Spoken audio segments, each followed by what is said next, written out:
Clotheshorse is brought to you with support from the following sustainable brands. Selena Sanders, a social impact brand that specializes in upcycled clothing using only reclaimed, vintage, or thrifted materials from tea towels, linens, blankets, and quilts. Sustainably crafted in Los Angeles, each piece is designed to last in one's closet for generations to come. Maximum style, minimal carbon footprint. Picnic Wear, a slow fashion brand made by hand in New York City from vintage and deadstock textiles. Picnic Wear strives for minimal waste but maximum authenticity. Future vintage over future garbage. Find Picnic Wear on Instagram at Picnic Wear, and that's Wear, W-E-A-R, and at www.picnicwear.com. No Flight Back Vintage, bringing fun new life to old things. Always using recycled and secondhand materials to make dope-ass shit for dope-ass people. See more on Instagram at No Flight Back Vintage. Shift Clothing out of beautiful Astoria, Oregon, with a focus on natural fibers, simple hardworking designs, and putting fat people first. Discover more at shiftwheeler.com. Late to the Party, creating one-of-a-kind statement clothing from vintage, salvaged, and thrifted textiles. They hope to tap into the dreamy memories we all hold. Floral curtains, a childhood dress, the wallpaper in your best friend's rec room, all while creating modern, sustainable garments that you'll love wearing and have for years to come. Late to the Party is passionate about celebrating and preserving textiles, the memories they hold, and the stories they have yet to tell. Check them out on Instagram at Late to the Party People. Vino Vintage, based just outside of LA. We love the hunt of shopping secondhand because you never know what you might find. Catch us at flea markets around Southern California by following us on Instagram at vino.vintage so you don't miss our next event. Old Flame Mending helps you keep your clothes intact through clothing repair, visible mending, and tailoring. Through extending the life of textiles, Old Flame Mending makes your pieces not only wearable and functional again, but also unique and beautiful. This mending duo is based in Pittsburgh, but they take mail-in mending orders from anywhere in the U.S. For more information, visit them at oldflamemending.com or follow them on Instagram at oldflamemending. Gabriella Antonis is a visual artist and an ethical trade fashion designer. But Gabriella is also a radical feminist micro-business. She's the one-woman band trying to help you understand why slow fashion is what the earth needs. The one-woman band to help you build your own brand. She can take your fashion line from just a concept and do your sketches, pattern making, grading, sourcing, cutting, and sewing. The second option is for those who aren't trying to start a business and who just want ethical garments. Gabriella Antonis will create custom made-to-measure garments just for you. Her goal is to help one person of any size at a time, including beyond size 40. To inquire about this serendipitous intersectional offering of either concept, DM her on Instagram to book a consultation. Please follow her on Instagram and Twitter at Gabriella Antonis. And that's Gabriella with one L. Gotta get that spelling right. Dylan Page is an online clothing and lifestyle brand based out of St. Louis, Missouri. Our products are chosen with intention for the conscious community. Everything we carry is animal-friendly, ethically made, sustainably sourced, and cruelty-free. Dylan Page is for those who never stop questioning where something comes from. We know that personal experience dictates what's sustainable for you, and we are here to help guide and support you to make choices that fit your needs. Check us out at dylanpage.com and find us on Instagram at dylanpagelife&style. Salt Hats, purveyors of truly sustainable hats, hand-blocked, sewn, and embellished in Detroit, Michigan. Find us on Instagram at Salt Hats. Karen Kinney Studio. Located in Western Massachusetts, Karen specializes in handcrafted earrings from found, upcycled, and repurposed fabrics, as well as other eco-friendly curios, all with a hint of nostalgia, a dollop of whimsy, a dash of color, and 100% fun. Karen is an artist/designer who believes the materials we use matter. See more on Instagram at Karen Kinney Studio or online at www.ckinney.com. Gentle Vibes Vintage. We are purveyors of polyester and psychedelic relics. We encourage experimentation and play not only in your wardrobe, but in your home too. We have thousands of killer vintage pieces ready for their next adventure. See them all on Instagram at Gentle Vibes Vintage. Thumbprint is Detroit's only fair trade marketplace located in the historic Eastern Market. Our small business specializes in products handmade by empowered women in South Africa, making a living wage, creating things they love like hand-painted candles and ceramics. We also carry a curated assortment of sustainable and natural locally made goods. Thumbprint is a great gift destination for both the special people in your life and for yourself. Browse our online store at thumbprintdetroit.com and find us on Instagram at thumbprintdetroit. Blank Cass, or Blanket Coats by Cass, is focused on restoring, renewing, and reviving the history held within vintage and heirloom textiles. By embodying the love, craft, and energy that is original to each vintage textile as I transfer it into a new garment, I hope we can reteach ourselves to care for and mend what we have and make it last. Blank Cass lives on Instagram at _Cass, and a website will be launched soon at blankcass.com. Located in Whistler, Canada, Velvet Underground is a velvet jungle full of vintage and secondhand clothing, plants, a vegan cafe, and lots of rad products from other small sustainable businesses. Our mission is to create a brand and community dedicated to promoting self-expression, as well as educating and inspiring a more sustainable and conscious lifestyle, both for the people and the planet. Find us on Instagram at shop_velvetunderground or online at www.shopvelvetunderground.com. St. Evens is a New York City-based vintage shop that is dedicated to bringing you those special pieces you'll reach for again and again. More than just a store, St. Evens is dedicated to sharing the stories and history behind the garments. 10% of all sales are donated to a different charitable organization each month. For the month of July, St. Evens is supporting For the Girls, a Black trans-led collective that fundraises to help Black transgender people pay for rent, gender-affirming services, other medical expenses, and the associated travel costs. New vintage is released every Thursday at wearstevens.com with previews of new pieces and more brought to you on Instagram at wear_st.evens. That's Wear St. Evens. Country Feedback is a mom-and-pop record shop in Tarboro, North Carolina. They specialize in used rock, country, and soul, and offer affordable vintage clothing and housewares. Do you have used records you want to sell? Country Feedback wants to buy them. Find us on Instagram at Country Feedback Vintage and Vinyl, or head down east and visit our brick and mortar. All are welcome at this inclusive and family-friendly record shop in the country.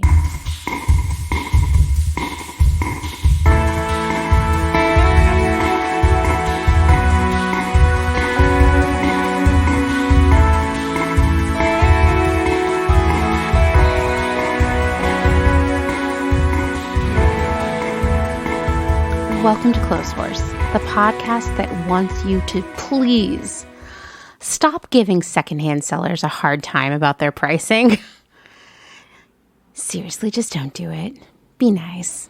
I'm your host, Amanda, and this is episode 88.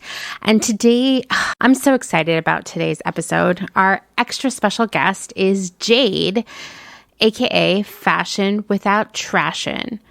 I don't think it's hyperbole to say that Jade has been a massive influence when it comes to getting more and more people involved in both buying and selling secondhand clothing.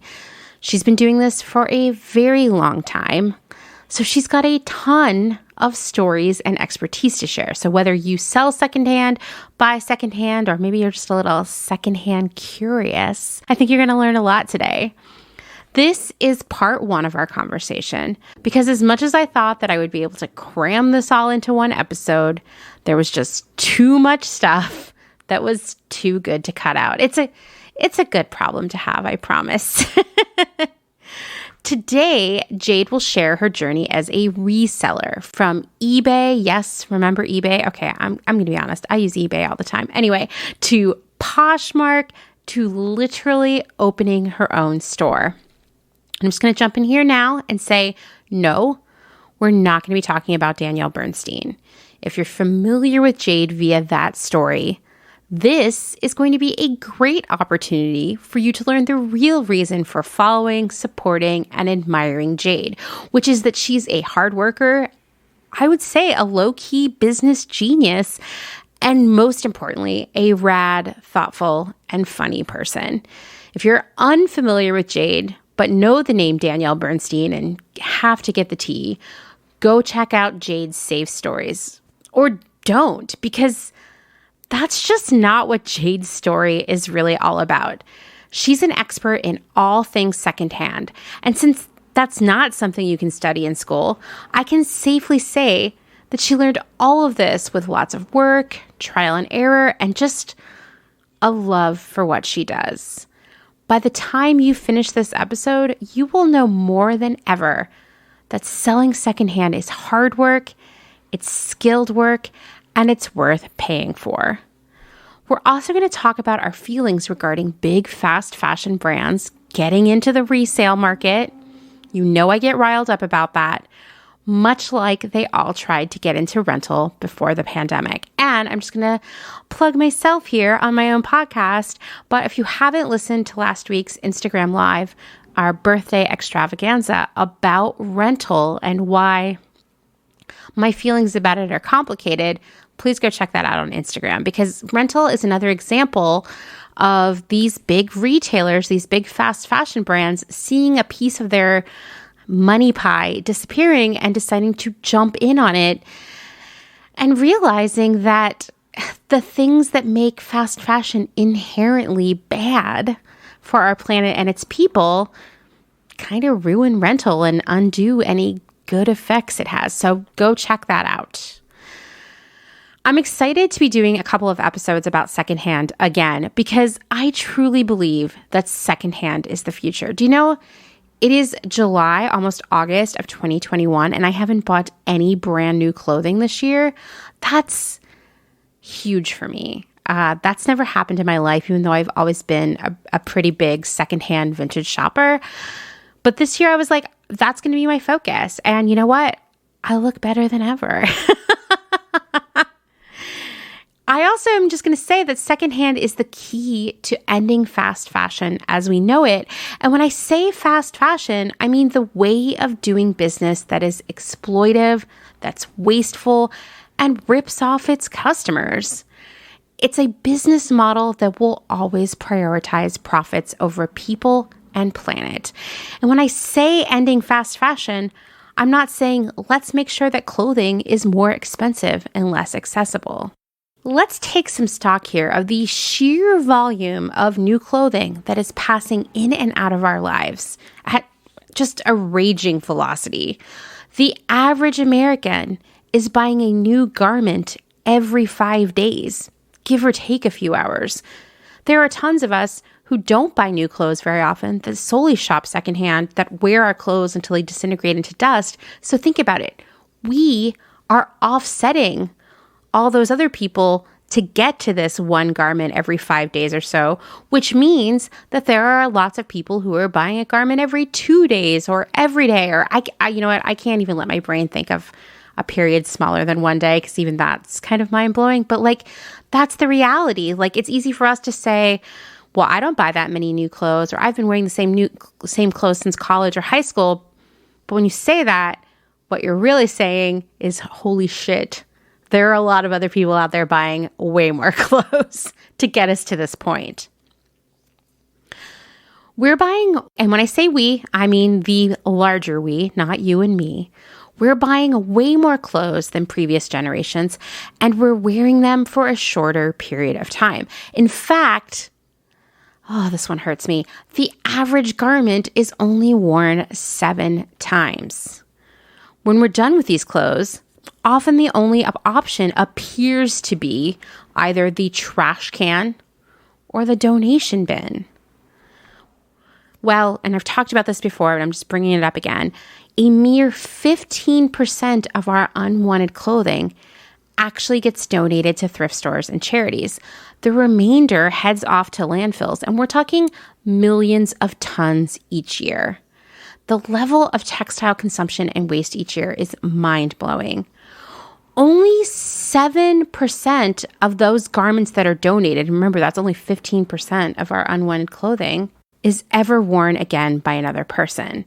That's about 1% of our total unwanted clothing ever being worn again by another person. Only 0.5% of our unwanted clothes are being worn by a person in our community.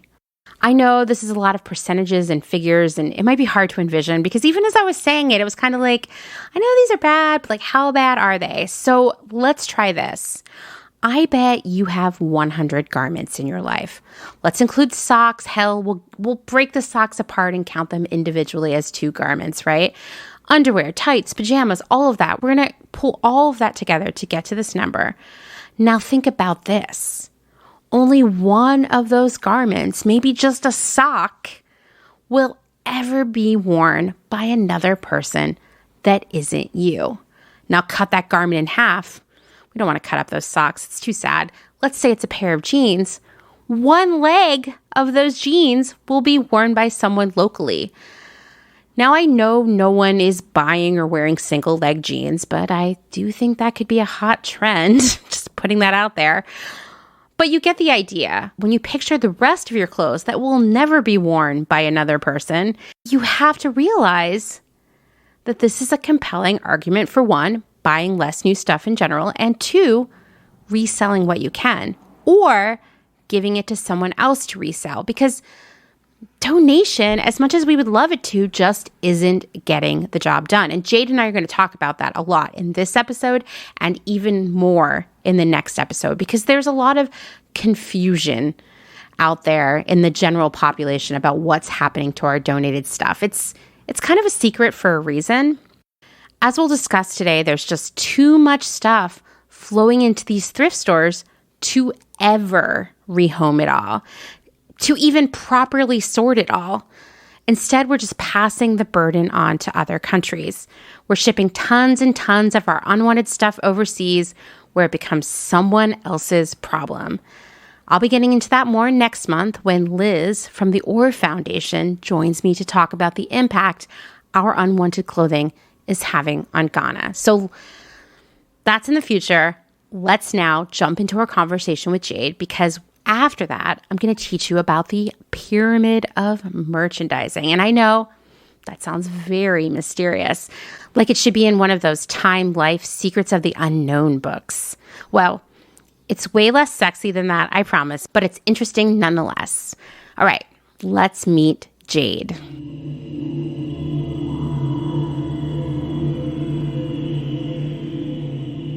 So, Jade, why don't you tell everyone who you are?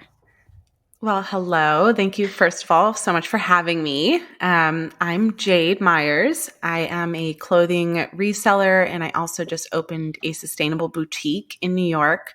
So those are my main things that I spend my time on. I'm originally from California, but I've been in New York now for about 12 years. Oh, wow. So it feels like home now. But yeah, that's me, I guess. So how long have you been doing secondhand? I've actually been selling secondhand clothing for 20 years, which I think shocks. What? Yeah, I know it shocks people. Wow. When they see me. And I'm like, well, I started when I was 14 officially. As a business-wise, I started when I was 14. And where were you selling?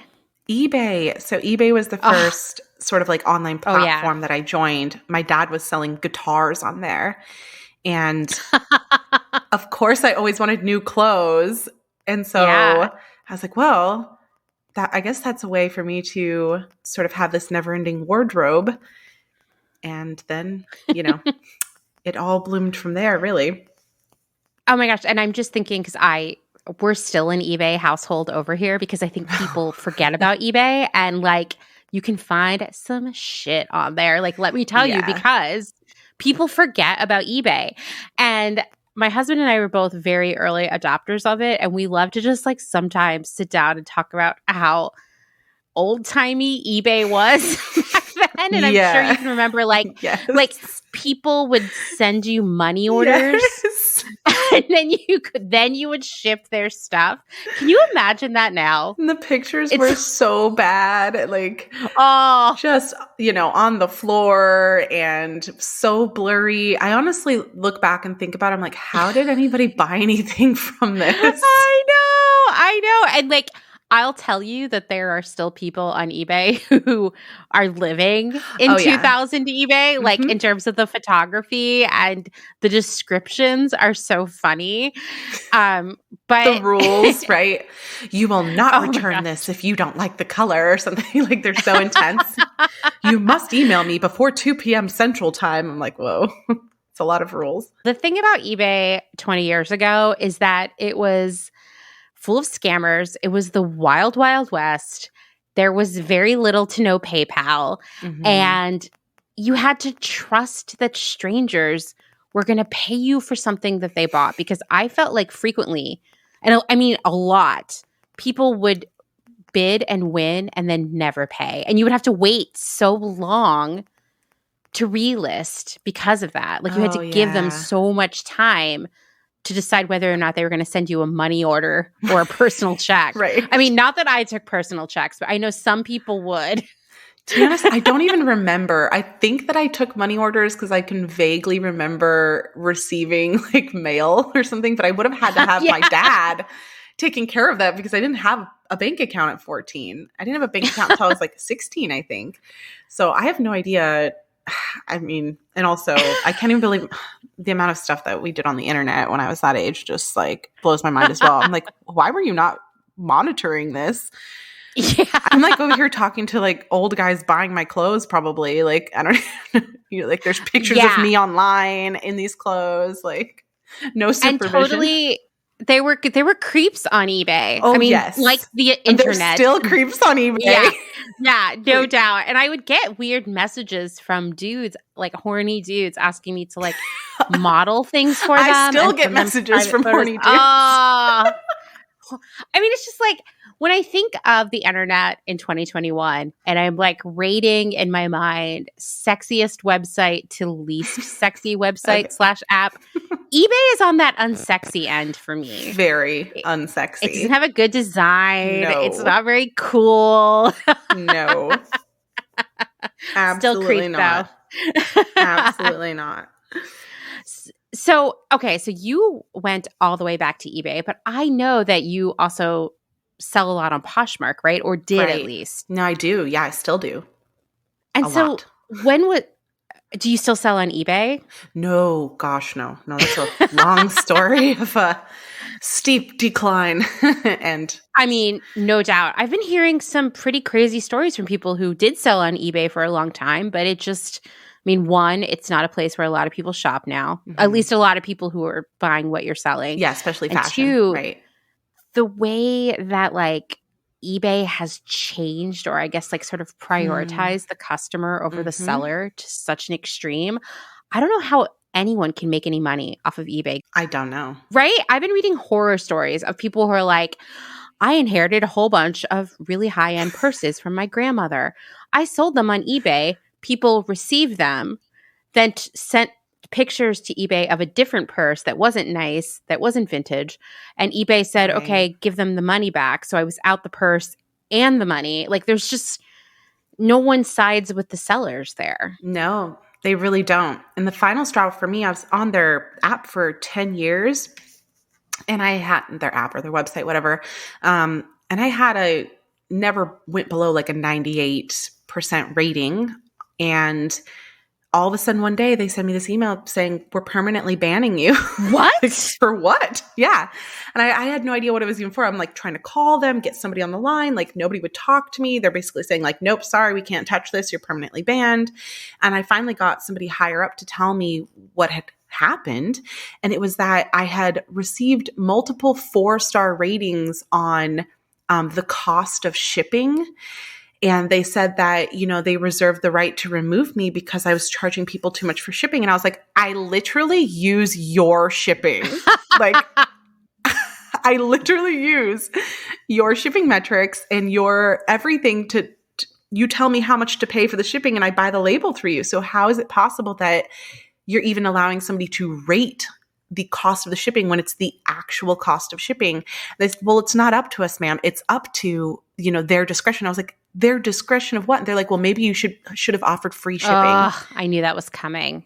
I was like, what? Yeah, that makes me so angry.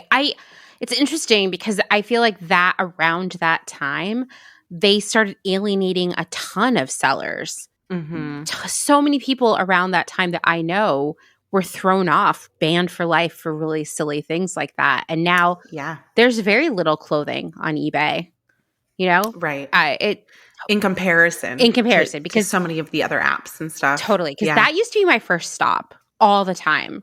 I would find so much amazing vintage on eBay and newer, like more premium brands and whatnot. Mm-hmm. Now you can, but you have to really dig. And you also, if you're used to buying from the other apps, it's an adjustment because like the photos are still not good. Mm-hmm.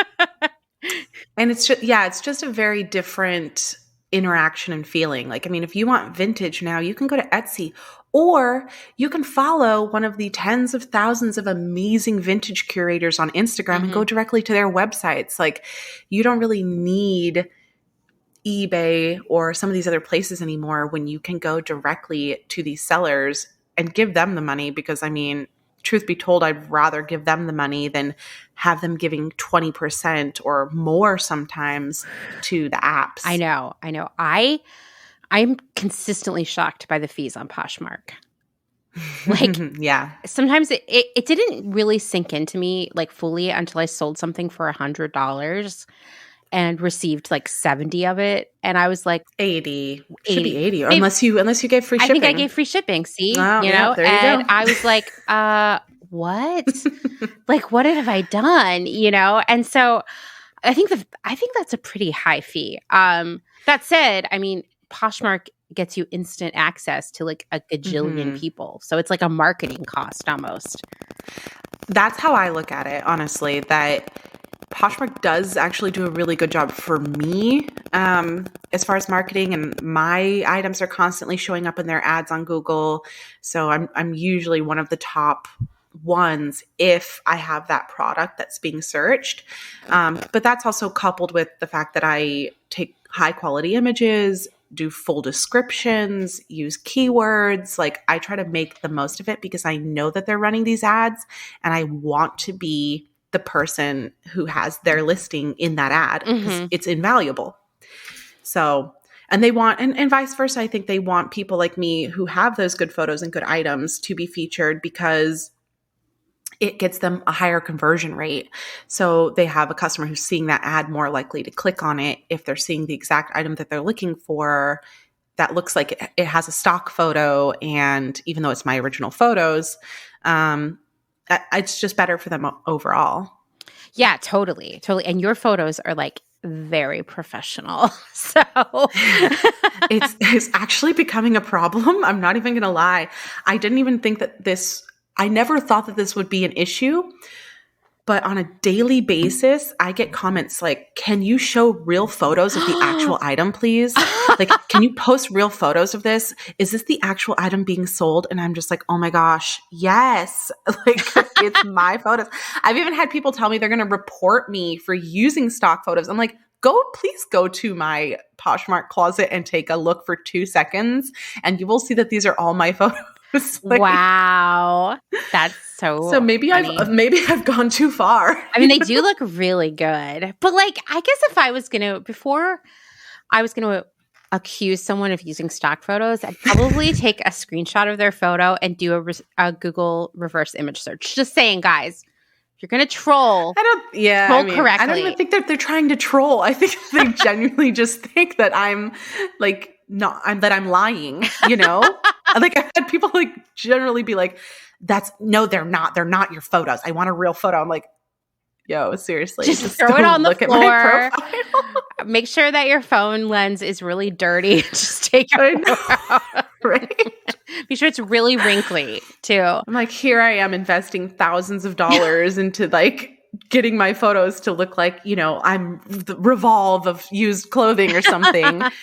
And people are like, no, it's too much. Please stop. So did you transition directly from eBay to Poshmark, or was there like an in-between? No. Okay. Yeah. So there was definitely an in-between. I worked in marketing and did experiential marketing events, and I was a producer for a while. And funny fact there, I actually did marketing events for eBay, even though I couldn't sell on their platform. Oh my goodness. Oh, classic. Very. So, you know, I did that in between and, you know, pursued a career in marketing while I was sort of reselling on the side at markets. I did pop-up shops. There used to be this bar on the Upper West Side that I would, in their back room, do like full clothing pop-ups where I'd like bring hundreds of pieces of clothing, set up racks, invite people. I had like an email list and I would just tell people to come, and then they would tell their friends and they'd come to this back room and have a drink and like shop through the clothes. Sounds pretty cool. It was actually pretty fun. I still, you know some of the people who used to see that and they're like, oh my gosh, Jade, I never expected you to go from like this backroom bar situation to like having a shop or something. I was like, neither did I promise. So I did that in between. For how long? Oh, honestly, I don't know. Maybe like 3 years before I joined Poshmark. I think I joined Poshmark in 2013. Yeah, in September of 2013. That's like early. Yeah. It was so different back then. Yeah, 18 months, I think, after they had started. Wow. And I had like heard about Poshmark before that because, you know, I was already so into this type of stuff. But I just kind of didn't join because I was so soured from my eBay experience. And yes, but when I joined, it was very hard for me to understand it in the beginning. I was like, wait, what's going on? What are these parties? And I think people are still confused by this. Me too. Can you explain it? Yeah, exactly. And when I got on there, I was like, what is a party? Why are you keep inviting me to this? Who's this person inviting me? And it's like Poshmark, it's the app, you know, inviting me. And so I just used it as sort of like this dumping ground for stuff that I felt wasn't worth much, that I wasn't like selling, you know, for high somewhere else, like at consignment shops or, you know, in my own pop-ups and stuff. And so I just started listing stuff on there very inexpensively.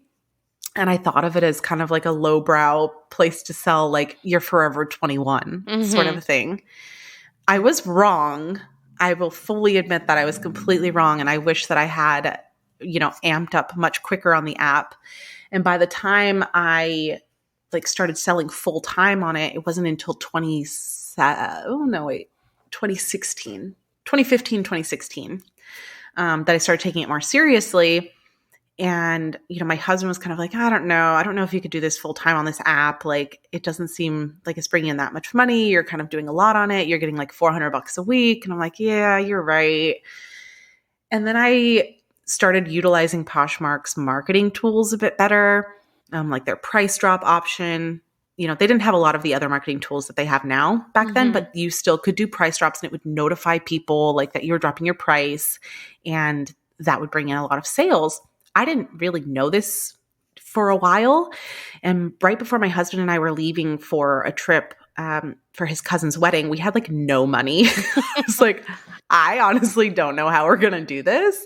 And be gone for, 3 weeks in Europe when we have no cash. So I was like, let's just like drop. We had 1,000 items listed on Poshmark, which now is like a small amount of what we have listed there. And I was like, let's just drop the prices of every item every single day for 4 days in a row before we leave. So like if it hasn't sold on the first day, it's getting dropped again the next day and the next day and the next day. And we sold like $3,500 in sales in like 3.5 days. What? That's amazing. Yeah. And it was over 4th of July weekend in 2016. And I was like, oh my gosh, like there's more to this. And I have not been giving it the credit that it deserves. I told my husband, I said, when I get home, I'm going to give an honest try at like seeing if this platform could be worth it. I'm going to like really buckle down and learn everything that I can learn about it. I'm going to, list as much as I can list on it. I'm going to see what the top brands are that are selling, et cetera, et cetera. And well, I never went back. So it was Poshmark to the moon for me. That's amazing. So you have your own website now, right? Where you sell directly to customers. Mm-hmm. You also have a store, but you're still selling on Poshmark too, right? Oh, yes. And would you say that's still like your biggest channel? No. It's pretty even with my website. And then my storefront is still only like a month old, so I don't really know how well it's going to perform overall yet. But Poshmark is just really steady for me. I know what sells on there. Mm-hmm. I know how to work the platform. And so walking away from it would be really silly. So basically everything's cross-posted onto my website for the most part. Mm-hmm. And I kind of leave it like that.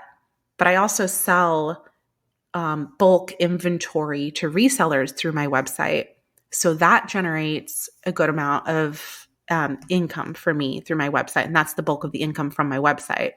So my website's, bulk of income that comes in is not from those single pieces like I'm selling on Poshmark, because I don't run any ads or anything like that. So Poshmark isn't something I would move away from at this point, because I'm not putting the same amount of like effort into my website in order to bring those customers in. Mm-hmm. There's no way you're doing all this by yourself. I mean, Poshmark alone is like a 60-hour-a-week job minimum. Well, yeah. I mean, you build different ways of relieving some of the work. It is a lot of work, though. I have a lot of friends who'll be like, oh, I'll just like sell some of my stuff on Poshmark. And then like a week or two later, they come to me they're just like, just take it. Because I'm so sick of answering these people's questions. I don't want to ship this out. I'm busy. Like, I sent this to one girl and it had like a tiny pen mark on it and it got sent back. And I'm just like, I was like, welcome. Yeah. I had a couple last year before the pandemic, two really weird, like kind of like, I don't know, nasty people on Poshmark who were like harassing me. And I was like, please just let me give you your money back. And I messaged customer service and they were actually like, well, the recipient, the buyer has to initiate the refund process. You can't. Right. And I was like, okay, cool. And I messaged the person. Well, not even, this is all happening on the product page, right? Because we can't message one another. And I'm like, hey, I just talked to customer service. Just tell them we're going to refund your money, whatever. Crickets. The one person was like, you've ruined my life. I wanted to treat myself to something nice for a change. It was seriously, Jade, it was a Zara dress that I sold them for $10. It's always the very least expensive items that have the most like backlash. Yeah, always, right? And this dress was in mint condition, and when she received it, she said that it smelled like gasoline or some other dangerous chemical. And it was so bad that her mom made her put it in the garage. And the smell was so bad that they were afraid the dog was going to die. Stop. And I was like, this is not true. Seriously? Yeah. And I was like, I don't know how that could have happened. Like, we don't have any gasoline in my house. And wait until they find out that most of their clothing is made from petroleum derivative products. I know. And this was a Zara dress, so we know we can confirm that this one was. And I was like, it's so weird. I use fragrance-free laundry detergent. I hung it to dry. Like I said, I don't live in an oil refinery. And the only thing I could think of, if this whole thing— liar. I know, they're a liar, right? Or am I? It's hard to say. You're the liar. Me and my oil refinery life. And the weird thing that had happened is This is pre-pandemic, so this is before the whole world of shipping got crazy there for a while. But I shipped it, and it kind of like disappeared from tracking for a few days. And I'm like, at that point, did it go to an oil refinery? Because I don't understand how this dress that had been washed in like hand washed in fragrance-free detergent and hang dried had suddenly become so fumey that it had to be in a garage. It seems like a really extreme situation there. I know. And this person had just been trying to treat themselves to something good for once in their life. That was literally something that they said, and it had gone completely wrong, and I had ruined it for them. And I was like, please let me give you your money back. Just please. I really don't want to fight you over this. Yeah, let's just it's not take worth your $10 and go treat yourself again. Anyway, I was this is the world of selling online, right? Like it is. eBay. I mean, even back in the golden era of eBay, I would get weird comments sometimes that made no sense, you know? And it would be like there was a little bit of lint on the cuff. You know, like, I want my money back. 3 stars. You know? I honestly, that's okay. One really amazing thing about Poshmark that I love, love, love, love, love is that the ratings, they don't really matter that much. Like, they do matter because if you like dip below a certain rating, like you lose some sort of like ambassador status. But I mean, I've sold like over 25,000 items on their app or something. So like it's almost impossible for me to like go up or down in my rating. And I think mine's at 4.9 and that'll never change unless like, you know, something drastic happens. But I don't even look at them anymore. Like I don't even look at the ratings anymore because randomly when I do go and look, I'll see the weirdest comments and on them, like 1 star because of something like that. And I'm just like, I just don't even want to see it. Like, it just feels like a pointless way to upset myself over nothing, you know, something I can't even change at that point. Yeah, exactly. Exactly. Because if it were so bad, they would have asked for a refund. They would have filed a claim with customer service. It's just someone having a bad day. Yeah. You know? And I don't even think about it now when there are returns because they just come in, they go downstairs. My husband, so speaking of people who help me, my husband works in the business and so does my best friend, Anna. And my husband handles all of like the shipping, all of our numbers, like all of like cleaning and repairs, like shoes, bags, and he like photographs and lists all of those as well. So he's got quite a job on his hands, but now I'm just like tossing those returns down to him like, go ahead. Like, I don't even want to see it. I don't even want to know what's returned. And I hardly even fight the returns anymore unless I go and look at it and it is something like egregious, you know, like you're saying, oh, she drenched it in gasoline or something. Then I'll be like, no, I didn't. You know, I didn't. Or if they're telling me something's fake that I know is authentic, I get that sometimes because I feel like that's a easy way for people to return things. So if this Lululemon is fake, and I'm like, I have been selling Lululemon for 12 years. I 100% can guarantee you my hands have touched more Lululemon than, you know, your yoga instructor. So like, I know that it's not fake and I know how to find, you know, the documentation of pretty much every single piece of Lululemon ever. And you're not going to win this one because I will come with all of the photos from the original Lululemon website, you know, whatever. But those are the only ones that I'll fight because sometimes it's almost kind of fun to have that challenge of being like, I will find this Longchamp bag and it's exact, you know, whatever, if you think it's fake. Like. Yeah, I've only had a return once, like received a return on something I sold in Poshmark. And I still can't figure out why the person returned it. But I think that sometimes people just have buyer's remorse. Oh, yeah. Right? That's what it really is. Yeah. And on Poshmark, unlike, you know, eBay, right? eBay has cultivated this really nasty buyer that has come out of eBay where they're like, they will return for anything. They will make things up. They will rip your stuff. They know that eBay is going to side with them no matter what. Right. Thankfully, Poshmark is not that way. they seem to be much more of an even keel when it comes to returns. So, they also have the rule that you can't return for fit. So if you buy you buy a certain item, you buy the size, whatever, if it doesn't fit you, you can't return it for that reason. Because of that, that's when some other, workarounds start to happen with people trying to return things for other reasons. They'll tell you that anything is fake in order to return it, because you then the burden of proof is on you. Then you have to prove to Poshmark that it's indeed authentic. Mm-hmm. And if you can't prove that with like a receipt, sometimes they want a receipt. I'm like, please. You want a receipt for this, 10-year-old Gucci piece that I sold for, $100? Like, it's not going to happen. Like, yeah.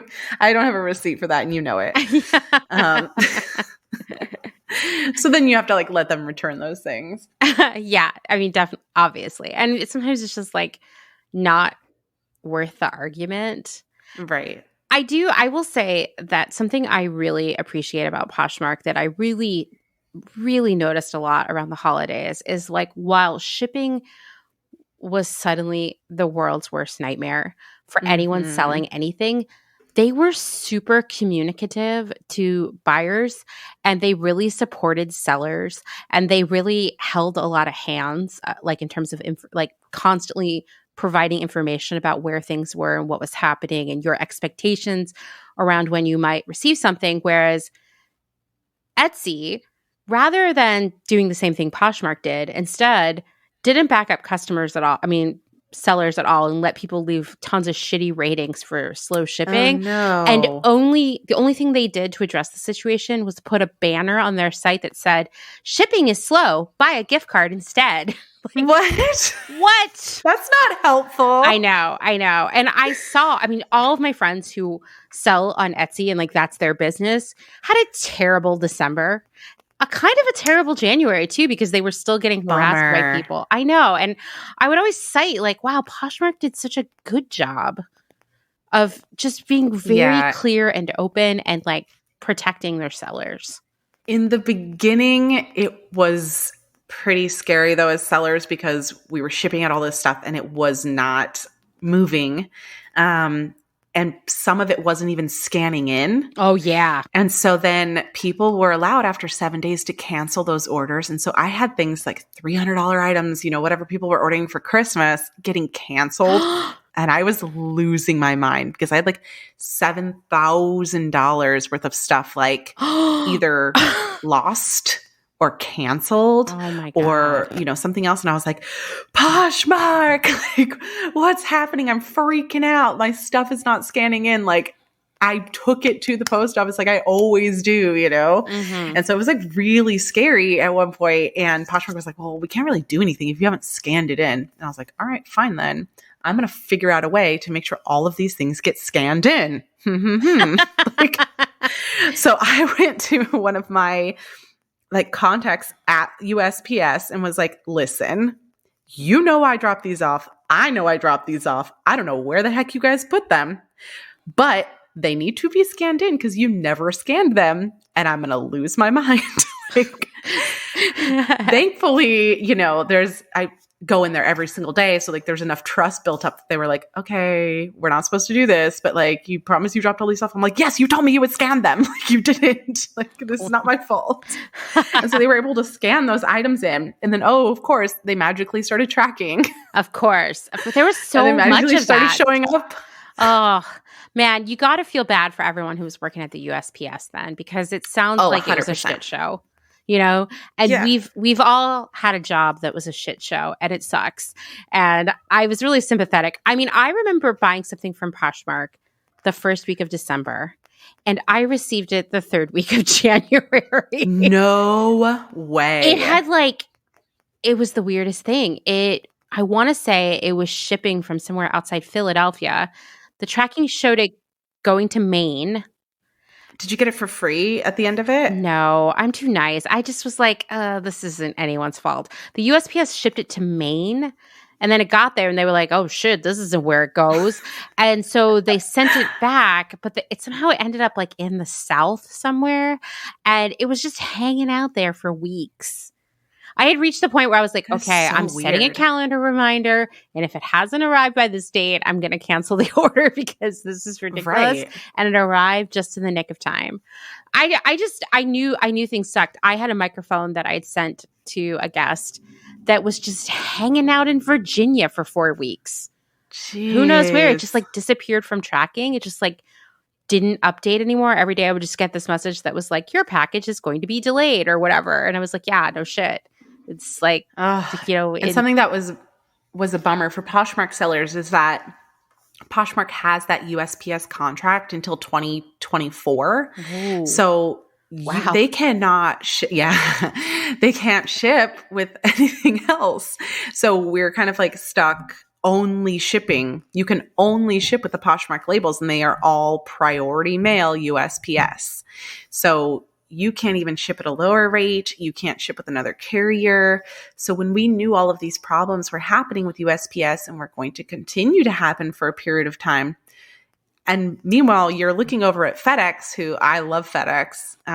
They've always done an amazing job for me, who is just like kicking butt over there, getting their stuff out. And you're like, can we please be able to ship through something else, Yeah. Like, can we have that option? And Poshmark is actually doing some back-end trials actually of fulfillment of shipping and warehouse fulfillment, and they're doing it with brands. So they're not doing it with any of their sellers, which trust me, I've complained about already.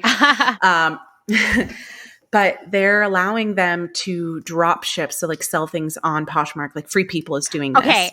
I'm glad you brought that up because I was going to ask you because I specifically know Free People. I knew that was coming for a while. Brands and retailers are trying to get out on this because they're like, that's the future. 2 years ago, they were all trying to get out on rental and they realized like that's a really hard business to start. It's really expensive. You need to build computer systems from the ground up.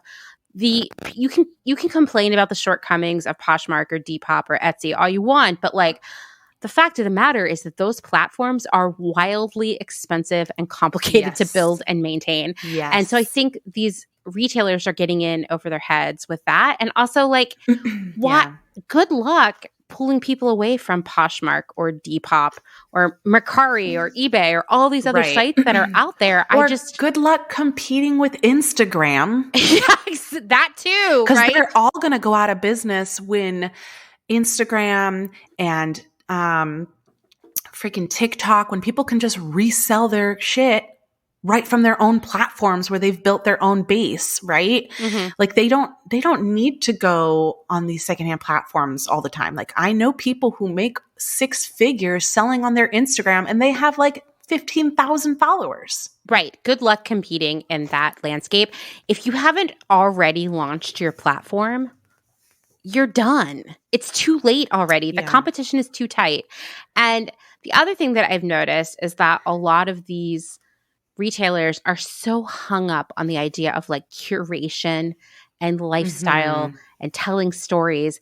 And guess what? You can't do that with secondhand. I mean, Poshmark, the aesthetic is fine. They're not trying to sell you a way of life, an aspirational lifestyle. It is a means to an end. And it's a platform that works.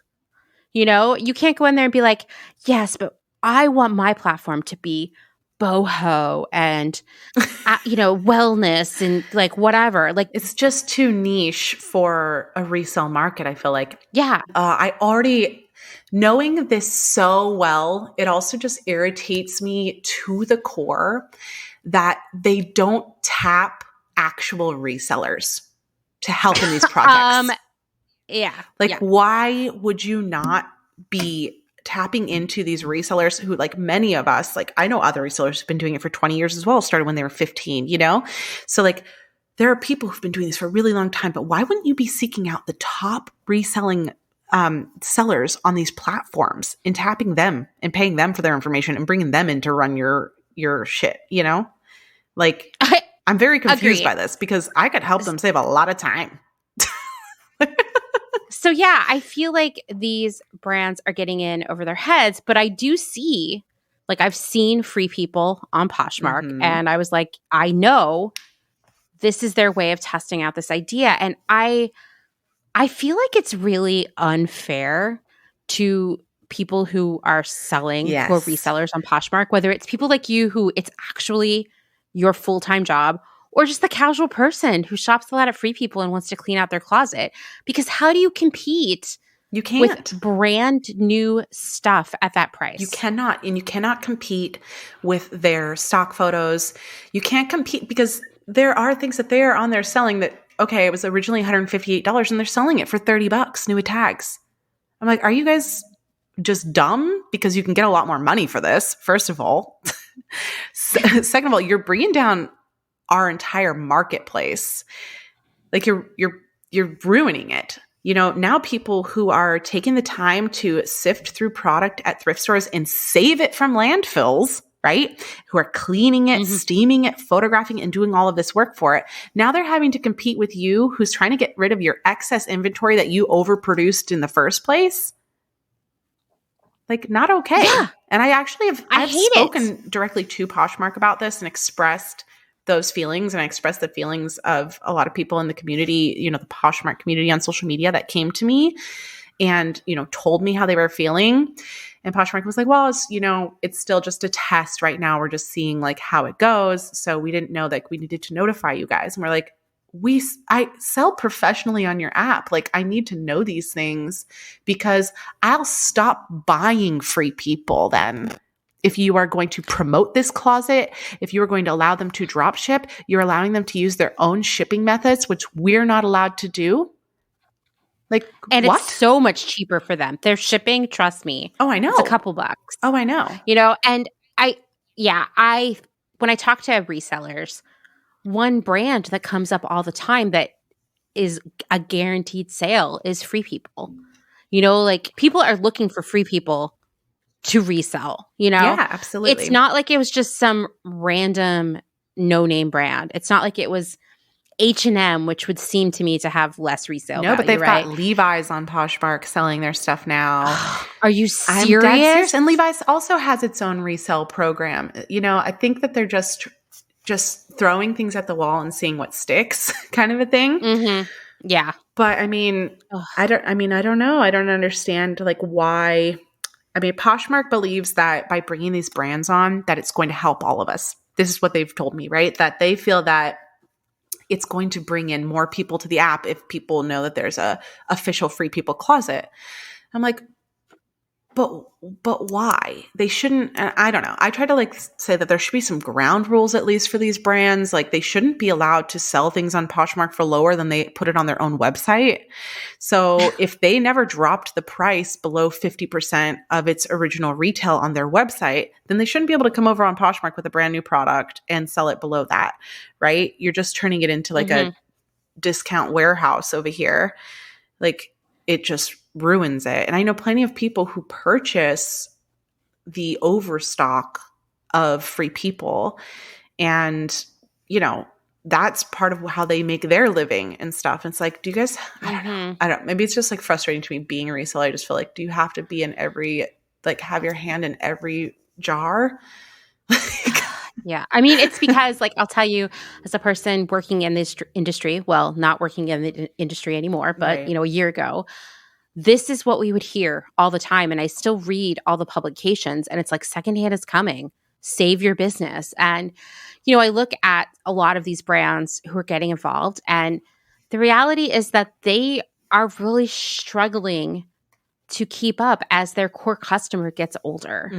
And they're not appealing to Gen Z, who is going to be the one spending all the money going forward because they don't, it's just like, it's not an appealing premise to them. Like they feel old or ingenuine or, you know, Gen Z buys secondhand first. Yeah. And I think that rather than like doing the work to make their brands relevant in a real way, they're just like, let's go to Poshmark and get involved in that. You know, like let's just, it's not even secondhand. That's the thing that also just like really bugs me is that this is stuff that is new with tags in the poly bags sitting in the warehouse. 100% is all brand new stuff. And they're, you know, doing drops on Poshmark, like, oh, these items are coming this week or whatever. It's like, what do you mean? Like, it's on your website. What is like, it's so I will tell weird. you that for all the brands that I have seen selling directly on Poshmark, they are selling their inventory that they couldn't sell during the pandemic, because I saw all of this stuff at the trade shows right before the pandemic. True. And so they're using Poshmark as an outlet, and that's not what Poshmark is. You know, sell your stuff to TJ Maxx or something, because Poshmark's not TJ Maxx. Right. I agree. I mean, yeah, I would just like to see brands go in the direction of less production of product. And I think that if they really understood and wanted to be a part of resale and actually grow that sector, they would start producing less. They would produce higher quality items that would last longer, so that they would last into being resold multiple times. They would raise the prices of their items so that they can pay the initial fair wages and everything that needs to be done properly and to produce more sustainably. And when you have products like that in the resale world, right, if there's not a lot of it, it becomes a coveted item and it can continue to resell close to its retail price. But the more of it you produce, the less and less and less it's worth, resell or otherwise. So if they want to be in on this resale game, it would just seem so much smarter to me to produce less. And sure, if you want to try and get your product back and then resell it because you know it's worth something at that point, because there isn't a lot of it and people are searching for it, and because, you know, Pinterest lasts forever, you can see something on Pinterest that was in the store 5 years ago, and then you go searching for it. There are plenty of people who do that. And I have this way of thinking with my secondhand stuff that I sell. I'm like, every single piece is somebody's favorite item they can't find. And it's true with so many things. So I don't know. I just think produce less, raise your prices, make it higher quality. And, you know, you already box out most people from being able to buy your product new anyways, when you have products that are over $100. So I don't know. I would just go for like longer lasting things that will withstand multiple wearers and multiple uses and maintain their value. It's interesting because this is 100% what they need to be doing. And I'm wondering when and if they're going to see the writing on the wall. Because before the pandemic, everybody wanted to get into rental. Like that was it. Like you had like New York and Company doing rental, you know? Another mistake. Ann Taylor. You can't have your own rental websites for every single brand. Not everybody's that dedicated to your brand. It was bizarre. Like, who would sign up for that? There's not one store that I would only rent from, you know? But so all of these retailers were getting in on rental. That's what my last job was, for a rental service. And the thing is, people wanted to rent out their own stuff, but they didn't think it through. And I don't know if they didn't realize this or if they did, but just didn't want to admit it to themselves. But the reality is that these brands were not making clothing that could last for multiple rentals. And so these clothes were getting rented one time and coming back and having to be damaged out because that's how low quality they were. And like, you would think there would have been some alarm bells for some of these retailers, like, hey, maybe we're not ready for rental, or maybe we should drastically change the way we make clothes so that we can do rental because we think that's the future. And it's the same thing right now. If you really want to get into secondhand, you have to realize that you're not making clothes that are going to last. What is the hardest thing about reselling? I mean, because this is like what you do now. Oh, yeah. You know? I think the hardest thing about reselling over time has been getting people to understand what I do and to appreciate it. I'm sure. You know, people come with some really negative views on it and perspectives that I find very confusing. that like everything is dirty and disgusting. And I'm like, no, you'd be surprised at how many brand new things just make their way towards the trash, like all the time. It's sad. It is sad. Yeah. Or that I'm stealing from the poor. And I'm like, I literally am the poor. Thank you. So sorry that I'm trying to make a living from what I learned while living in poverty. Like, are you really mad at me for this? Right. It's really confusing to me because I'm like, I don't steal from any poor people. This is all headed to the trash. I think they have this idea that, the clothing that is secondhand is meant for poor people. And oh God, there's so many things about that really piss me off. First of all, the whole argument that everything in thrift stores are, meant for poor people to buy. So like, how dare you purchase it? I don't actually even purchase things from thrift stores that are even on the thrift store floor ever. Like there's so much product that they can never get to.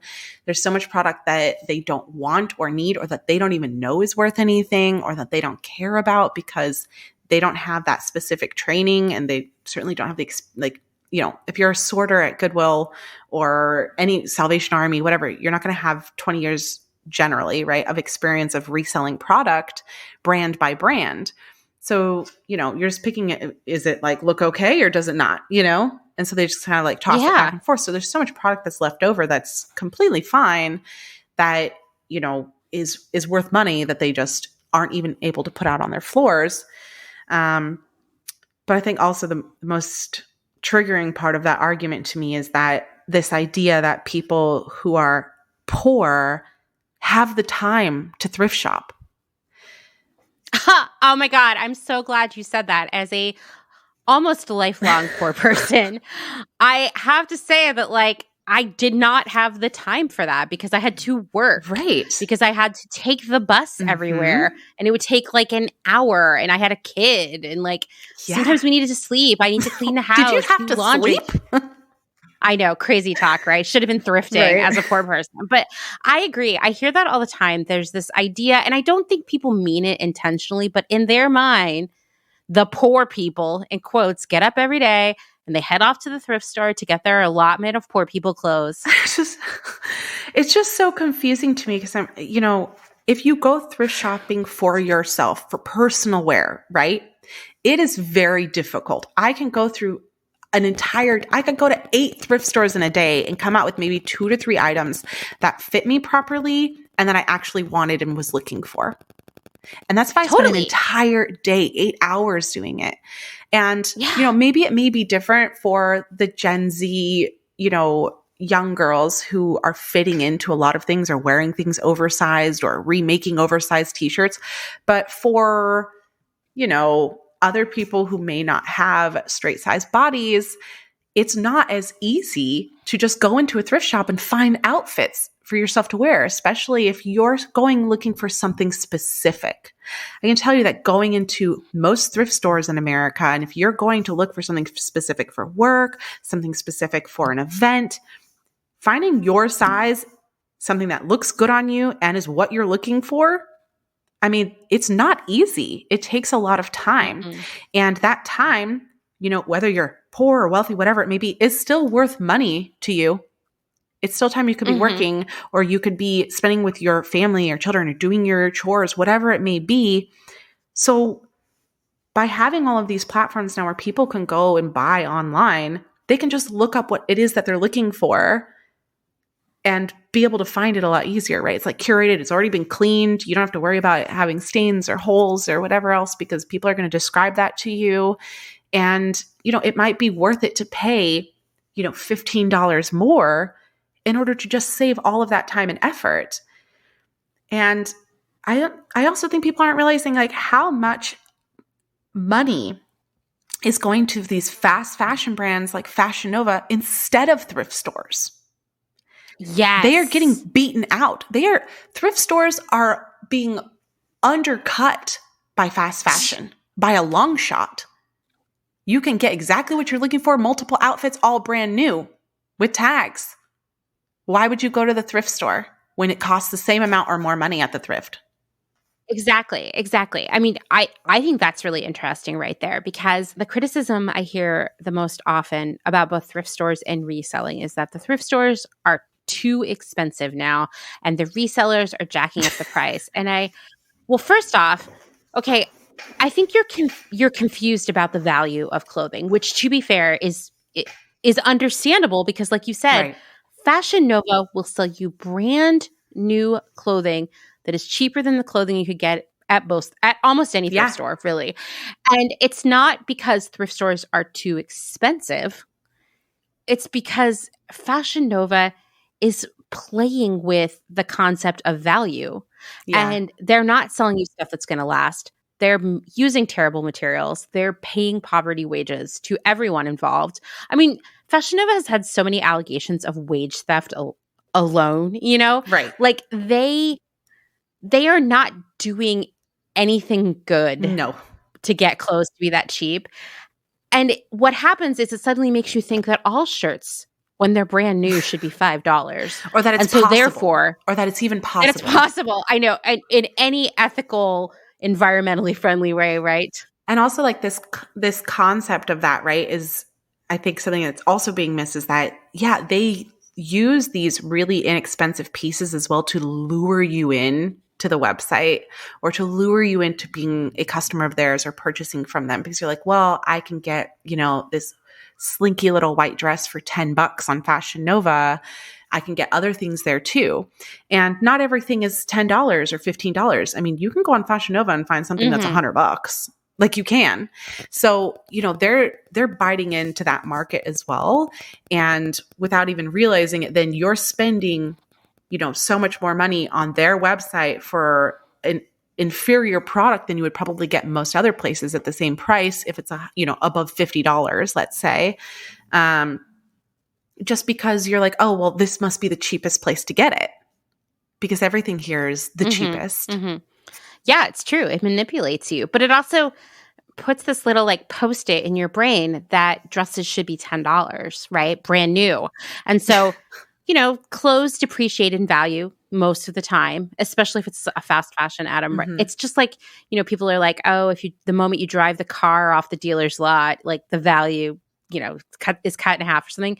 Clothing, it's even more extreme. So if you in your mind have this little Post-it that says dresses are $10, brand new, and you go to a thrift store and the dresses there are more than $2, $3, you feel like that thrift store is too expensive. But the fallacy there is that dresses should never be $10 brand new. And so a $10 secondhand dress is still a smoking hot deal. And I think I've seen different people on social media kind of having to like put out fires with trolls who are like, I can't believe you're charging $40 for this secondhand sweater.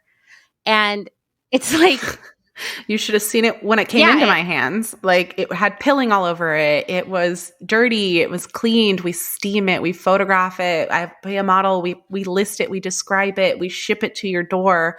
Those are things we add value to something. And I think that that's being missed. It's like, I don't just pick something up out of a, rack and say like, oh, here, buy this for 10 times the amount. It doesn't, I know I have to put work into it. I will just say I used to get upset when I would see comments like that on people's Instagram and I'd want to like reason with people.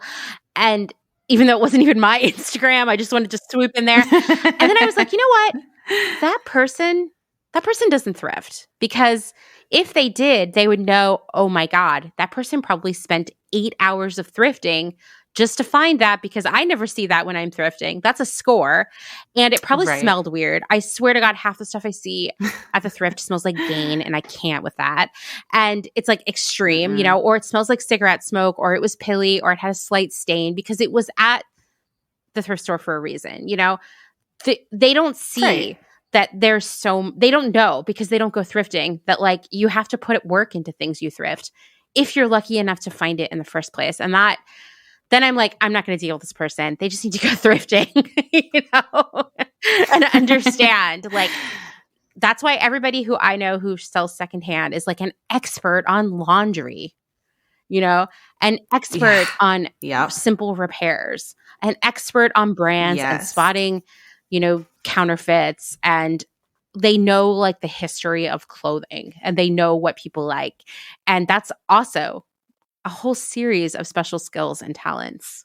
Absolutely. And I tell resellers all the time, when I speak to them, like, don't devalue yourself because you have a skill set. And, 10 years ago, I've heard nothing but like, get a real job. Oh, do something better with your time. Like, well, this is nothing. Oh, you're just selling like dirty clothes on the internet. You're like, you don't have any skills, oh my gosh, it was so much, and I was like, I really like what I'm doing. Like, I'm going to keep doing it. Thanks. Well, what do you love about doing it? Literally everything. I will spend all of my time doing it, and it's the perfect job for me because I'm so wrapped up in it and so into it. Like, even if I have a day off, all I want to do is do my work stuff because it's just, I enjoy it. It's just fun for me. I enjoy like going through the clothes. I enjoy seeing things get cleaned and repaired. And then it's really exciting when something sells. I enjoy seeing things on people. Like when I get photos, when people tag me or they send them to my Instagram or whatever of them wearing something that they got from me, like it really makes me feel like I get to then be a part of this person's day, like they brought me with them in some kind of way because I found this piece and then they loved it so much that they purchased it and then were wearing it and like are thanking me like, oh, I love it so much. It fits me so well. And I'm so happy. And then they also didn't have to buy something new and they saved money. I don't, there are just so many good things. Like everything about it is awesome to me. And now having the shop, it's become this whole other layer of excitement because I get to talk to people and see people in person and trying on in person. And I'm like a giddy little kid, like, oh my gosh, it looks so cute on you. Like, and I'm running around the store, like looking for what else I have in their size or what would fit them or, what they like. And I had a woman come in the other day who was having like a film that she had directed premiere at the Tribeca Film Festival. And so she came in like looking for a piece and, oh, what do you have for me? And I get to look around and like have her try on all these dresses and things. And it was just like, it's just like a really fun experience for me. And seeing people in the clothes is exciting. And knowing that it was going to be thrown away or was going to be shipped overseas or, or ragged or whatever else was going to happen to it. Like I said, at this point, I'm not getting stuff that is going onto a thrift store floor. Like that's not where my sourcing comes from anymore. It is stuff that is done. Like they're done with it. And there's still a lot of really good stuff in there. It's just that so much stuff, that good stuff gets tossed. Oh, yeah. There's too much for these thrift stores to stay on top of. And it's not like they have fashion experts working in the back sorting. No, and they don't want to. I mean, they don't want to pay for it.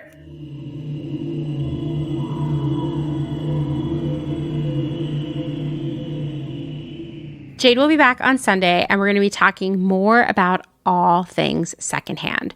We'll be talking about the dark side of a lot of the bigger thrift store chains. And I know that sounds like clickbait, but guess what? It's also true. We'll be talking about the myth, or is it delusion, of clothing recycling. Imagine that I just said that in quotes. And we'll be talking about ThredUp. So please come back for that one because it's so good. And if you have any thoughts about resale, about big brands getting in on it, or anything else that Jade and I talked about, please reach out. You can call the Clotheshorse hotline. You can send me an email. You can record a voice message and send that via email, and you'll find all of that information for contacting me in the show notes. You can find Jade at fashionwithouttrashin.com and on Instagram as at fashionwithouttrashin. And of course, that will also be in the show notes.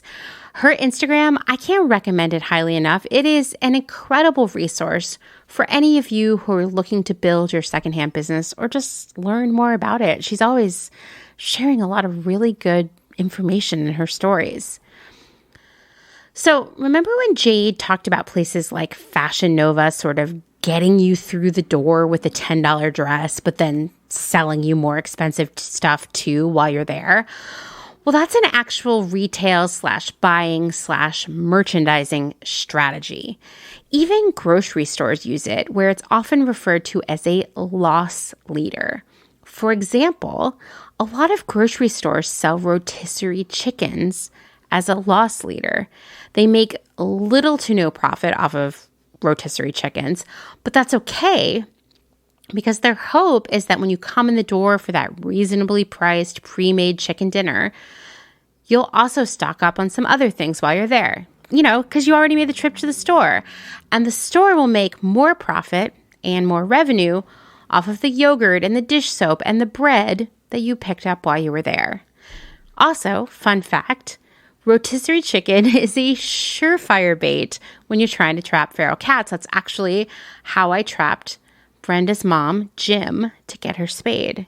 Cats love rotisserie chicken. Clothing retailers use this loss leader strategy, I would say, a lot less frequently because, to be honest, the clothing industry works on a much, much higher profit margin than groceries do. As I mentioned episodes ago with Carrie, I've actually been working on the financials for a zero-waste grocery store startup for years now, and it never ceases to surprise me how much lower the profit margin on groceries is compared to clothing. Like, all caps, significantly lower. You have to sell a lot more groceries to stay in business than you do clothes.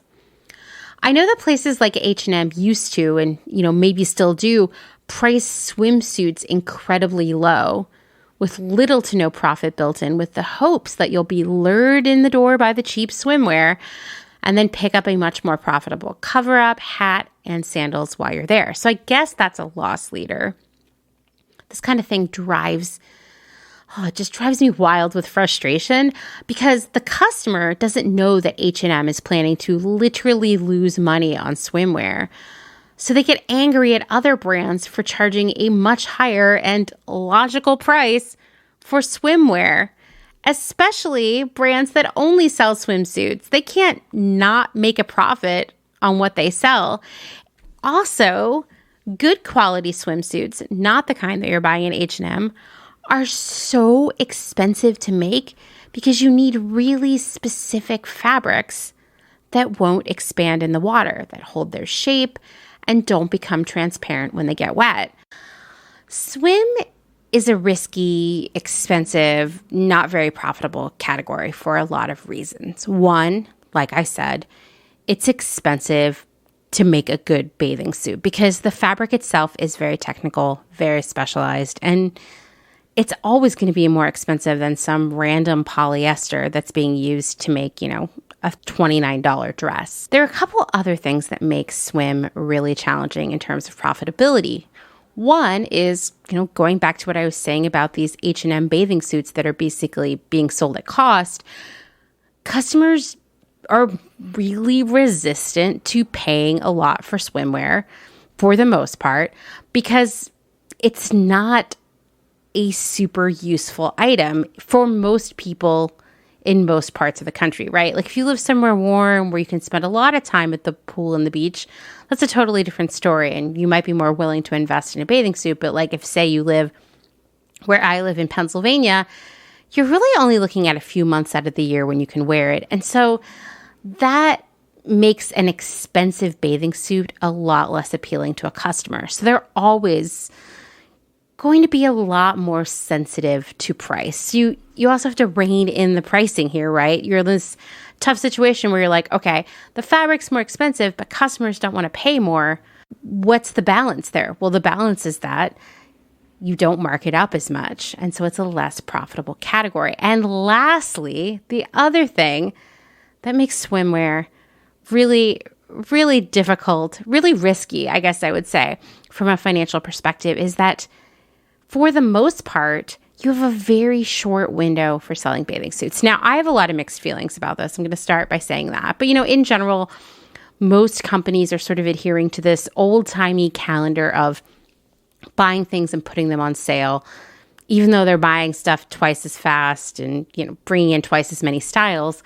They still, when it comes to more seasonal categories like swimwear and sandals, and on the other side of the coin, gloves and hats and sweaters, they're still following this very old-timey, like we're talking, this is how the department stores have been buying product for decades and decades, idea of people buying stuff early in the season, kind of putting it away until later in the season, which isn't really as relevant now. I think millennials and Gen Z are more of like a buy now, wear now crowd.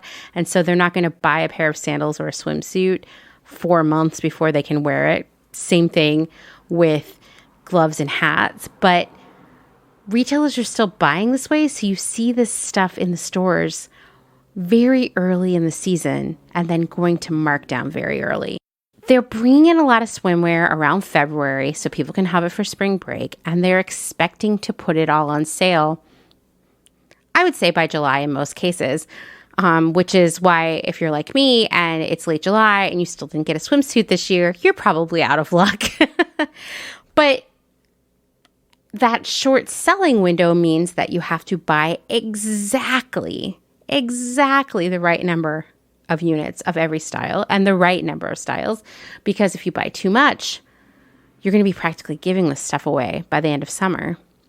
If you buy too little, you're going to run out in May and you're going to have lots of upset customers and you're going to miss your sales plan. Swim is complicated. It's fascinating to me that places like H&M have this completely different strategy to it. But knowing that now, knowing that it's not as profitable, it's really hard to make it profitable, let me tell you a cautionary tale.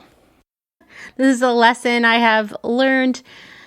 Well, it wasn't really my hard way, but it was someone else's hard way. Let's say it that way. And I just happened to observe it. So one of my previous employers was trying to make swim as profitable as possible because this category was really on the rise at that time. And what we were learning about our customers is they wanted to buy a lot of bathing suits, kind of like the way we feel about dresses for weddings and whatnot. Most of our customers felt like you needed to be wearing a different swimsuit every day for every Instagram post, at every pool party, at Coachella, you name it. You needed to go on vacation with a separate swimsuit for each day that you were on vacation. So our customers wanted to buy a lot of swimsuits. The problem is that swimwear is always a less profitable category because, like I said, the fabric is so expensive if you want it to be a good bathing suit.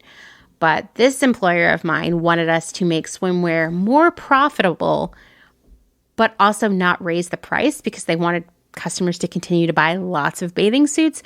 So what did they do? They did the fast fashion classic move here.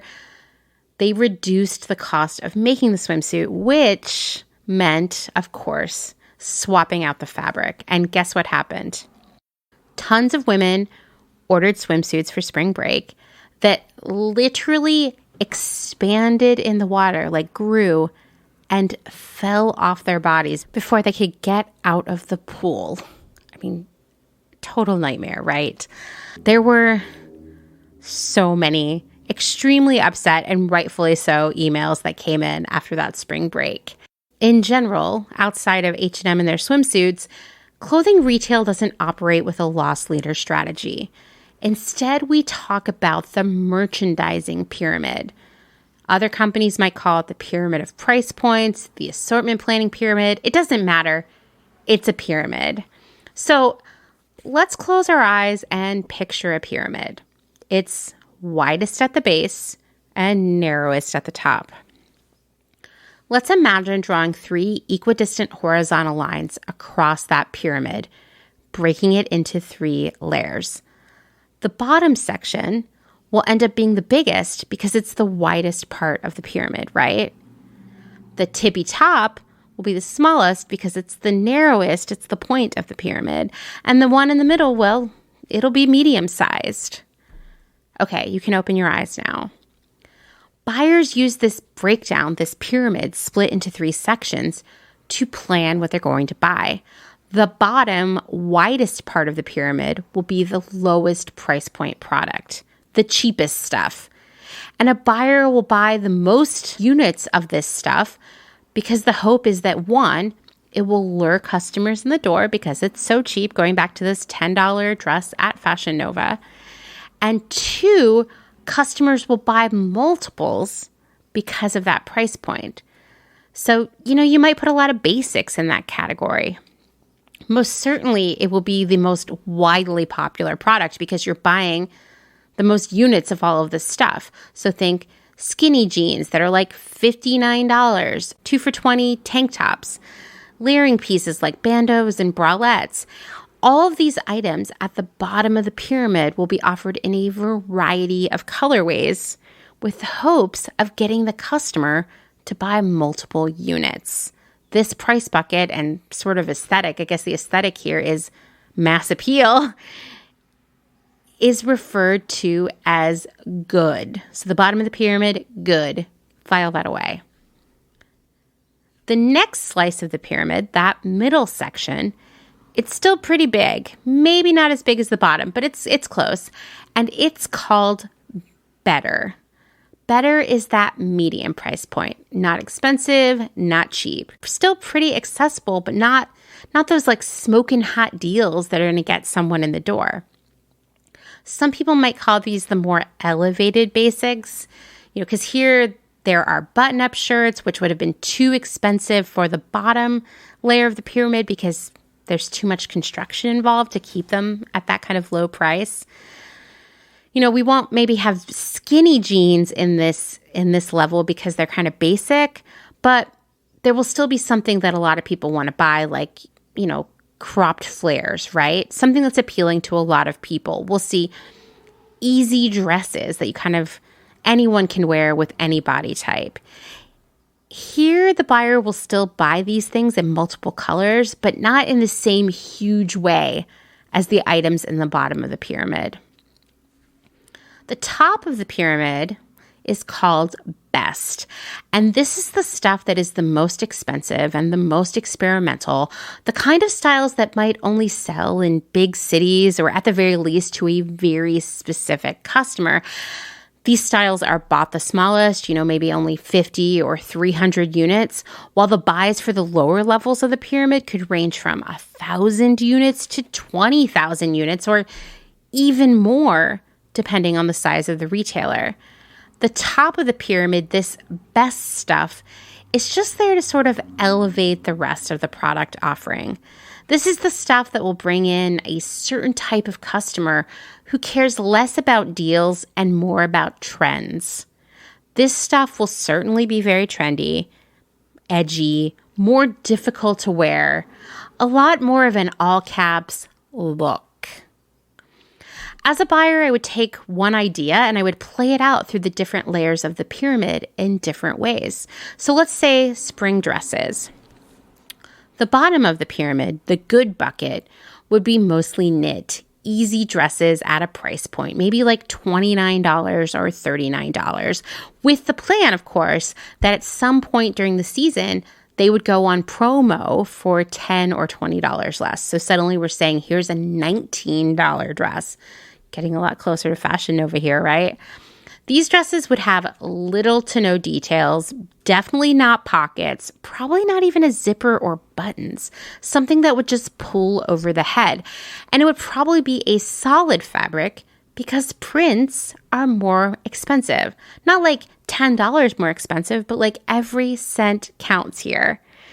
If the trend is, say, puff sleeve nap dresses, which it has been kind of for a while now, this one would be very simple, definitely made of a stretchy t-shirt fabric in like 4 or 5 colors, maybe black, navy, one other neutral, and then 1 or 2 so-called pop colors that are really just there to bring people over to that rack in the store where they will inevitably buy the black colorway or one of the neutrals. But maybe that black dress will be such a hit that the customer will come back next week to buy another color and another color a few weeks later. Or heck, maybe they're going to go in the fitting room that day, fall in love with this dress, and buy it in 3 colors right out of the gate. And they're going to feel like they can because this dress is $19, $29, $39. It feels like something they should buy a lot of because they can. The middle of the pyramid, that better segment, might be a bit trendier, but not too trendy. It still needs to be pretty accessible and have a lot of mass appeal because you're still buying a lot here. These dresses will have more construction involved. So they'll probably be woven instead of a knit, and they'll have a zipper, maybe a pocket or two, probably a mixture of prints and solids. Like, it would be standard for me to say, okay, I'm going to buy this middle price point dress, this better dress in 4 colors, 2 solids, 2 prints, because like I said, the solids will be cheaper, and that will be great because it will offset the higher cost of the prints. So we can charge the same price for all 4. But it's not unusual to, like, I know J. Crew does this, to charge $10 more for a print versus a solid. I don't know if they really need to go as far as $10 more, but that's what I see. This dress also might have some built-in smocking or some other detail. Maybe it will be a stretchy fabric to make it fit more people, because this is still going to be a pretty big buy. So we want to reduce the likelihood that it's going to be returned. The best version, that top of the pyramid of this dress, would definitely be woven, definitely have a nicer zipper, maybe metal. I wouldn't get my hopes up, but it might. Pockets, a good fabric, and probably some more details like embroidery or mixed fabrics, maybe patchworking or even puffier statement sleeves. This dress might also be name brand, which will automatically make it seem more valuable to the customer. This is the version of the dress that will definitely be used as marketing to lure in customers. It's interesting to talk about this with you, but it's making me realize that as a buyer, I was taught to do the following things. 1, look at customers as falling into 2 different types: the ones who want deals and the ones who want style. And to, of course, provide product for both of them. Of course, in a perfect world, the product that was a deal would have so much style that it would appeal to the other customer as well. Number 2, I would create product around price, not around quality or aesthetic. If it wasn't cheap enough to fit in the bottom of the pyramid, then I just couldn't buy it, no matter how much I liked it or how much I thought the customer might like it. Because the thing was, I was given guidelines for the numbers of styles that I needed to have in each section of the pyramid and the amount of money I could spend on each section. The actual product seemed to matter much less than the price. And so, we've talked about this before, where as a buyer, you see something that's coming out more expensive than you can afford, and so you start cheapening it. Okay, can we use a cheaper fabric? Can we get rid of the zipper? Can we take out some length in the skirt? Okay, let's take out the lining, that kind of stuff. That's how this mostly disappointing product happens. Quality was barely discussed, as quality tends to be synonymous with lower profit in the world of fast fashion. Number 3, I was always thinking of new ways to get people to buy as many items as possible, as often as possible. So I would offer things in lots of colors and add new colors periodically. I would take an idea, this is some classic hashtag buyer's life here. I would take an idea that worked and I would reinterpret it to death. Like, puff sleeves are in, okay, put them on everything. Do it in a maxi dress, a midi dress, a mini dress. Do baby dolls and bodycon dresses, all with puff sleeves. Maybe throw in a puff sleeve jumpsuit. Do longer puffy sleeves, solids, prints, knits, and wovens. Do it all. A puff sleeve sweater dress? Sure, let's try it. And don't forget, we also can do puff sleeve bodysuits, blouses, t-shirts, probably pajamas, maybe a blazer. It's all about getting the customer to spend more and more money. Laying all this out for you is an interesting experience for me, because these are rules and strategies that I just took for granted. They were sort of the gospel of buying. And if you could master them, if you could see all the product you bought through that lens, you would run a successful business. You would get, theoretically, promoted. Good, better, best. That dang pyramid. It's funny to hear myself explain it all out loud and not to someone on my team who I'm trying to mentor. But I think it's important for all of you to understand all of the subtle ways in which our behaviors as consumers are ultimately being manipulated and, really created by the companies selling us stuff. We want to buy something in multiple colors because it's there and it's in our faces and we're encouraged to do so. We're low-key sort of told, like, don't miss this opportunity. Get it in all 5 colors now because it'll be gone. That's the thing about fast fashion. It's fast, right? We've been subtly trained to recognize that the cooler, more trendy, more statement-y clothing should be much more expensive than the more basic things that we'll wear again and again, which doesn't make sense at all. The more versatile stuff, the things we can repeat over and over and over again, they should last a lot longer than they do. Yet we're being sold these $1.90 tank tops from Forever 21, which aren't a great idea because if it's truly a versatile basic, something that we should want in many colors and to wear for a long time, how many wears can you really get out of something that costs just so little to make?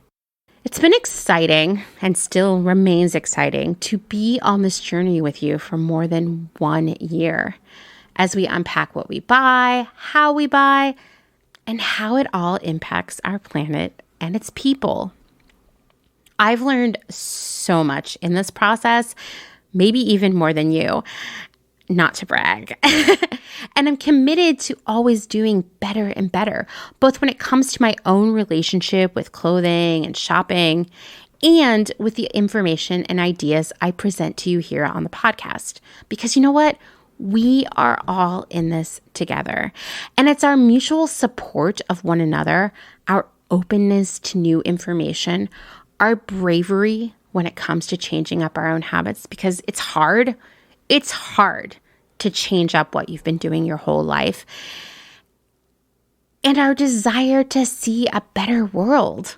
All of these things, they will allow us to make some serious changes in the world. Because guess what? Fashion is a big fucking deal. Yes, that's a phrase that deserves an F-bomb. It might seem like a trifle, a silly distraction from the really important issues, but the reality is we all need to wear clothes. We all like to wear things we like and should. And this need to wear clothing and clothing that we like has become a behemoth, this beast called fashion. And it's destroying our planet. It's exploiting its people. And it's affecting our future. It's time for us to slay this beast, or at least rehabilitate it. It's good to care about fashion. Let's care about it together. Thanks for listening to another episode of Clotheshorse. Please don't forget to rate and review on Apple Podcasts, maybe even subscribe on your favorite podcast platform, and of course, tell your friends, because that's how we slay fast fashion. If you would like to support my work on Clotheshorse, please consider becoming a patron. You can find out more at patreon.com/clotheshorsepodcast. You'll get access to exclusive episodes and special Clotheshorse swag. You also just get a warm and fuzzy feeling. Just wanted to add that all those supporters you hear in the beginning of the episode, those are small brands who support the pod for $25 per month. And in exchange, they get access to all of you. It felt like the most on-brand way that Clotheshorse could, keep going. You can also make a one-time contribution via Venmo to @crystal_visions. Please don't forget to check out my other podcast, The Department. We just finished a 2-parter on trolls, not the dolls, which are cool, but jerks on the internet. So go check that out. It was really fun and educational to work on. And thanks, as always, to Dustin Travis White for our music and audio support. Bye.